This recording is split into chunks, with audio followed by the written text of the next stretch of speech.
नमस्कार बच्चों, जैसे कि पिछले व्याख्यान में हमने पढ़ा स्वतंत्रता के पश्चात साहित्य और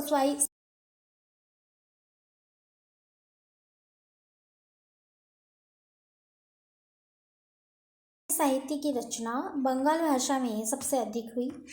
19वीं सदी के प्रमुख बंगाली लेखक बंकिम चंद्र चटर्जी ने अनेक काव्य कृतियों का सृजन किया। दीनबंधु मित्रा का नील दर्पण उपन्यास नील विद्रोह का प्रेरक माना गया। इसको नोट कर लें आप, दीनबंधु मित्रा का नील दर्पण उपन्यास नील विद्रोह का प्रेरक माना गया। रविंद्रनाथ टैगोर की कृति गीतांजलि को 1913 में नोबेल पुरस्कार प्राप्त हुआ। आज़ादी के बाद के बंगाल लेखकों में महाश्वेता देवी, आशापूर्ण देवी, विमल मित्र बंगाल लेखक होने के उपरांत भी साहित्य के क्षेत्र में अंतर्राष्ट्रीय ख्याति अर्जित करने में सफल रहे। महाश्वेता देवी के प्रसिद्ध उपन्यास हजार चौरसियों की माह को 1996 का ज्ञानपीठ पुरस्कार प्राप्त हुआ।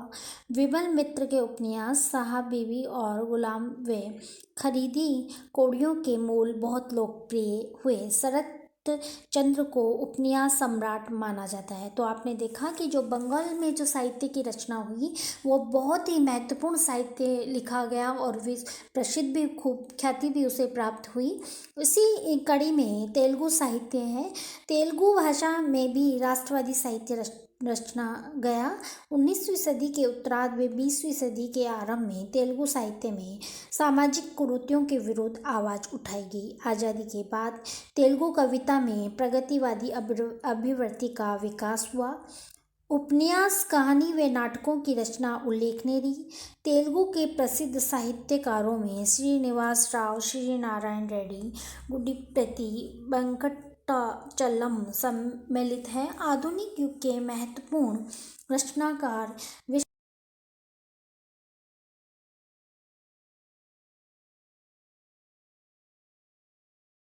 आप अलग से डायरी में नोट करेंगे। जितने भी एक एक नंबर के प्रश्न बनते हैं, चाहे वो साहित्य में हो, चाहे वो गायन में हो, चाहे वो नृत्य में हो, आप उनको ये आपका जो चैप्टर है वो बहुत इम्पोर्टेंट है आपके लिए। आप इसको अलग से नोट करते रहेंगे। इसी कड़ी में हम अगला लेते हैं मराठी साहित्य। क्षेत्रीय भाषाओं में बंगाल के बाद मराठी साहित्य का प्रमुख स्थान है। आधुनिक काल के साहित्यकारों में एन.सी. केळकर, चिपळूणकर, हरिनारायण आप्टे, बी.एस. खांडेकर, विश्वराम वाडेकर, लक्ष्मणराव सरदेसाई, कुसुमावती देशपांडे, खांडेकर की रचना ययाति नामक उपन्यास को ज्ञानपीठ पुरस्कार मिला। मराठी नाटकों के क्षेत्र में विजय तेंदुलकर एक अमिट हस्ताक्षर हैं, जिन्हें नाटक सखाराम बाइंडर व घासीराम कोतवाल को अंतर्राष्ट्रीय ख्याति मिली। तो आपने देखा कि मराठी साहित्य का भी बहुत महत्वपूर्ण स्थान है।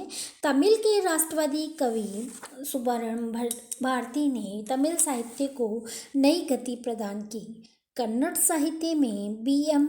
श्रीकंठैया, एम. गोविंद पांडे, के.वी. पुट्टम्मा स्वतंत्रता के पूर्व लोकप्रिय हुए। कन्नड़ कहानी में वेंकट अय्यर उल्लेखनीय हैं, जिन्हें कहानी संग्रह चिक्कवेरी को ज्ञानपीठ पुरस्कार मिला। शिवराम कांत को भी कहानी विद्या में ज्ञानपीठ पुरस्कार मिला। गिरीश कर्नाड का नाम महत्वपूर्ण नाटककार के रूप में उल्लेखनीय है। दक्षिण भारतीय साहित्य में मलयालम साहित्य का प्रमुख स्थान है। मलयालम लेखक जी शंकर कुरुप को प्रथम ज्ञानपीठ पुरस्कार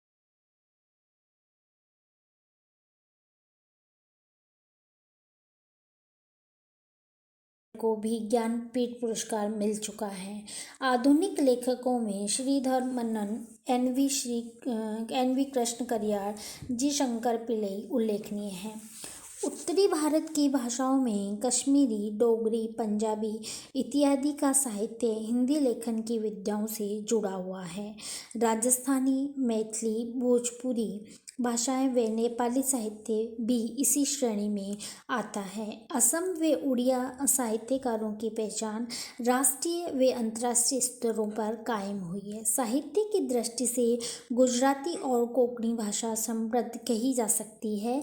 सिंधी साहित्य 80 के दशक के बाद में उल्लेखनीय रूप से विकसित हुआ। संस्कृत व उर्दू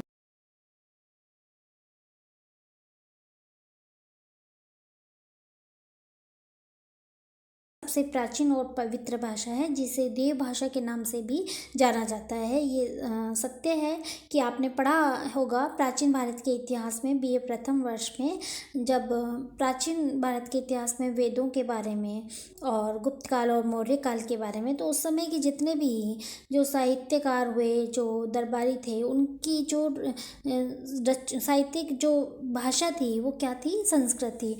और जितने भी बौद्ध धर्म के ग्रंथ हैं और जैन धर्म के ग्रंथ हैं, उनमें कहीं ना कहीं कुछ जो कृति हैं वो संस्कृत भाषा में है। संस्कृत भाषा जैसा कि कहा है कि सबसे प्राचीन और पवित्र है। समय के साथ साथ संस्कृत का प्रचलन कम हुआ, जिससे इसका विकास रुक गया, किंतु इसे सांस्कृतिक विरासत के रूप में संरक्षित व सुरक्षित किए जाने के प्रयास जारी हैं। उर्दू स्वतंत्रता के पूर्व उत्तरी भारत में जनभाषा बन चुकी थी। अनेक बार हिंदी और उर्दू के मध्य भेद कर पाना कठिन होता था। आज़ादी के बाद ये भाषा अपेक्षित रूप में विकसित नहीं हुई। उर्दू मुस्लिम संप्रदाय की भाषा बनकर रह गई। बढ़ती हुई सांप्रदायिक प्रवृत्तियों ने इस अवधारणा को और मजबूती प्रदान की। ये पूर्णतः सत्य है कि उर्दू को मुस्लिम की भाषा ही माना गया, जबकि हर कोई भी सीख सकता है इसको। लेकिन जैसे कि सिंधी जो है, सिंधियों की भाषा बना दी, पंजाबियों की बना दी, तो यहाँ पर थोड़ा सांप्रदायिक भेदभाव इस भाषा के रूप में किया गया, जो इसके विकास, जितनी भी भाषाएं हैं उनका विकास इससे अवरुद्ध हुआ। अब है कि स्वतंत्रता के पश्चात साहित्य के क्षेत्र में सरकारी योगदान। हमारा जितना भी साहित्य हुआ उसने हमारे सरकार को क्या योगदान दिया, उसके बारे में है कि भारत में साहित्यकारों को राजनीतिक प्रोत्साहन व संरक्षण प्रदान करने की परंपरा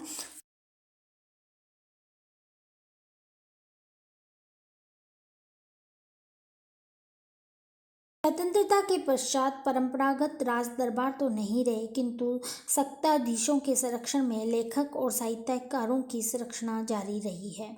लेखकों व कवियों के चरित्र में कुछ मौलिक परिवर्तन आए, जिनकी शुरुआत स्वतंत्रता आंदोलन के दौरान हो चुकी थी। उनके लेखन में व्यक्ति प्रधानता के स्थान पर राष्ट्र व समाज को महत्व दिया जाने लगा। स्वतंत्रता की प्राप्ति प्रजातांत्रिक मूल्यों के विकास का परिणाम थी। बहुसंख्यक जनमानस साहित्यिक कृतियों से प्रभावित होकर राष्ट्र निर्माण में संलग्न हुए। कलाओं के सम्मान साहित्य संस्कृति का आवश्यक अंग है। राज्य के परंपरागत दायित्वों के निभाव में भारत की प्रजातांत्रिक सरकार ने साहित्य के संरक्षण व प्रोत्साहन में उल्लेखनीय भूमिका निभाई। साहित्यिक गतिविधियों को सरकारी समर्थन व सहयोग देने के लिए भारत सरकार ने साहित्य अकादमी की स्थापना की। आप इसको नोट कर लेंगे कि साहित्य अकादमी की स्थापना मार्च 1994 में एक स्वायत्त शासी संस्था के रूप में हुई। एक संस्था के रूप में इसका पंजीकरण 1996 यानी स्थापना 1994 और जो इसका रजिस्ट्रेशन है वो 1996 में हुआ। ये भारतीय साहित्य की राष्ट्रीय अकादमी है। इसका मूल उद्देश्य देश में साहित्यिक गतिविधियों को प्रोत्साहित करना, साहित्य के प्रोत्साहन व शोध के अनेक गतिविधियों का संचालन कर साहित्य अकादमी अपना योगदान दे रही है। इसका संपूर्ण खर्च भारत सरकार का संस्कृति विभाग वहन करता है। साहित्यिक अकादमी ने अपने प्रशासनिक व्यवस्था हेतु सांगठनिक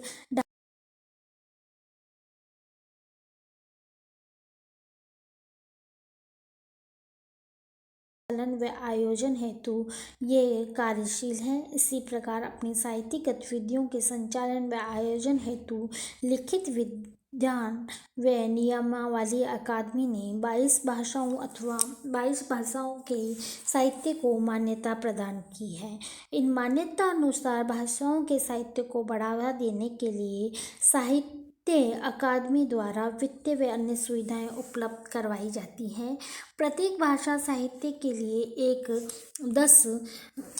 10 सदस्यीय परामर्शदात्री परिषद है जो संबंधित भाषाओं के साहित्य में विभिन्न कार्यक्रमों को आयोजन व प्रकाशन संबंधी परामर्श देती है। उत्तर, दक्षिण, पश्चिम और पूर्व भारत की भाषाओं के साहित्य के मध्य आदान प्रदान व अंतर्क्रिया को प्रोत्साहित करने के लिए अकादमी की 4 क्षेत्रीय परिषद हैं। नई दिल्ली में इसके मुख्य कार्यालय के अतिरिक्त कोलकाता, मुंबई, बेंगलोर और चेन्नई में भी इसके कार्यालय हैं। इसको आप नोट करेंगे। वास्तव में 4 क्षेत्रीय परिषदों के मुख्यालय इन चारों स्थानों पर है। अकादमी के 2 अनुवाद केंद्र बेंगलोर व कोलकाता में हैं। यह अनुवाद केंद्र वहां स्थित कार्यालय क्षेत्रीय कार्यालयों के साथ जुड़ गए हैं। इसके अतिरिक्त मौखिक एवं आदिम जातीय साहित्य के प्रोत्साहन हेतु गुवाहाटी में एक परियोजना कार्यालय है। अकादमी प्राचीन, मध्यकालीन, आधुनिक व समकालीन साहित्य की गतिविधियों को प्रोत्साहित करती है। इनमें शोध और सृजन को बढ़ावा देना इसके उद्देश्य में सम्मिलित रहा है।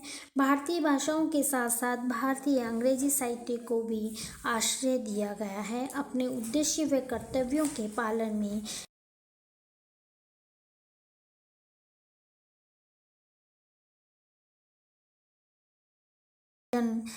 भारतीय साहित्य के प्रचार प्रसार और राष्ट्रीय व अंतर्राष्ट्रीय आदान प्रदान की परियोजना कार्यक्रमों का संचालन कर अपने उद्देश्यों को अर्जित करने में संलग्न है। साहित्यिक अकादमी का विशाल पुस्तकालय है जिसमें विभिन्न भाषाओं की 2 लाख से अधिक पुस्तक संग्रहित हैं। इसके क्षेत्रीय कार्यालयों में भी पुस्तकालयों का संचालन किया जाता है। दिल्ली में इसने भारतीय साहित्य का एक अभिलेखागार भी स्थापित किया है। शोधार्थियों को शोध सामग्री उपलब्ध करवाने पुस्तकालयों व अभिलेखागार की उल्लेखनीय सेवा संचालित रही है। साहित्य प्रकाशन के क्षेत्र में अकादमी अब तक 3000 पुस्तकें प्रकाशित कर चुकी हैं। ये मैंने पहले भी बताया कि ये जो बुक्स है का एडिशन पुराना है, उसमें नई जो करंट है आप उसको उसमें जोड़ सकते हैं। इसके द्वारा 3 पत्रिकाओं का प्रकाशन किया जा रहा है। इनमें समकालीन भारतीय साहित्य, हिंदी द्विमासिक कंटेम्परेरी इंडियन लिटरेचर, अंग्रेजी द्विमासिक एवं संस्कृत प्रतिभा अर्धवार्षिक सम्मिलित हैं। साहित्य के इतिहास, श्रेष्ठ भारतीय और विदेशी साहित्य के अनुवाद, कथा साहित्य, काव्य और गद्य साहित्य के संकलन, जीवनी अनुवादकों के रजिस्टर, भारतीय लेखकों की विवरणिका एवं भारतीय साहित्य कोश का प्रकाशन करती है। जनजातीय साहित्य के अनुवाद व प्रकाशन की एक परियोजना अकादमी ने आरंभ की है जिसका मुख्यालय बड़ोदरा, गुजरात में रखा गया है। इसको नोट कर लें आप कि जनजातीय साहित्य के अनुवाद व प्रकाशन की परियोजना अकादमी का मुख्यालय कहाँ है। साहित्य के प्रोत्साहन हेतु अनेक पुरस्कार दिए जाते हैं। साहित्य अकादमी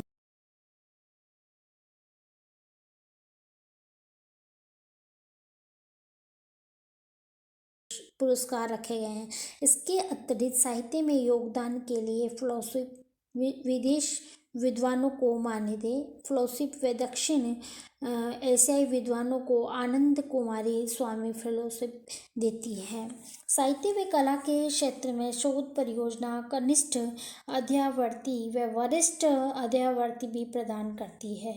विद्वानों की विदेश यात्राओं को अनुदान देती है। अंतर्राष्ट्रीय सांस्कृतिक आदान प्रदान के अंतर्गत भारतीय लेखकों को विदेश भेजने व पारस्परिक आदान प्रदान के अंतर्गत आने वाले विदेशी साहित्यकारों का आतिथ्य करती है। अकादमी प्रतिवर्ष फरवरी माह में एक सप्ताह का साहित्य समारोह भी आयोजित करती है। इनके अतिरिक्त साहित्यिक विषयों, साहित्यिक इतिहास, सौंदर्य शास्त्र पर अनेक क्षेत्रीय, राष्ट्रीय व अंतर्राष्ट्रीय संगोष्ठियों का आयोजन करती है। प्राचीन, मध्यकालीन, आधुनिक एवं समकालीन साहित्य की 5 सहस्राब्दियों से अधिक अवधि की सर्वश्रेष्ठ भारतीय रचनाओं के 10 खंड अब तक निकाले जा चुके हैं और वर्तमान समय में और भी हैं। इस प्रकार अपनी बहुआयामी गतिविधियों को संचालित करते हुए साहित्यिक अकादमी साहित्य के क्षेत्र में अपना योगदान दे रही है। तो जो आज आपका ये जो चैप्टर है स्वतंत्रता के पश्चात संगीत, गायन, रागायन, नृत्य और साहित्य, ये यहाँ पर कंप्लीट होता है। इसमें बहुत सारे जो क्वेश्चन हैं वो बनते हैं, जैसा कि संगीत में है, नृत्य में है, गायन में है, साहित्य में है, जितनी भी अकादमिक हैं उसमें से प्रश्न बनते हैं और ये आपके आगे कंपटीशन एग्ज़ाम के लिए भी उपयोगी हैं। आप इनको नोट करेंगे, याद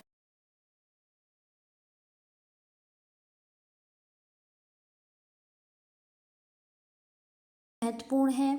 मैं इसमें आपको एक पीडीएफ भी इसके इसी के जो चैप्टर है उसका मैं आपको पीडीएफ आपके ग्रुप में शेयर कर दूंगी। आप उसको पढ़ेंगे और उसको देखेंगे और समझेंगे। आगे जो है उसमें ये जो है आगे के सिलेबस के लिए भी आप इसको पहले पढ़ेंगे, जब ये आगे समझ में आएगा तो इसको देखिए आराम से पढ़ेंगे और ध्यान से, और इसमें से जो क्वेश्चन हैं उनको आप लर्न करेंगे। धन्यवाद।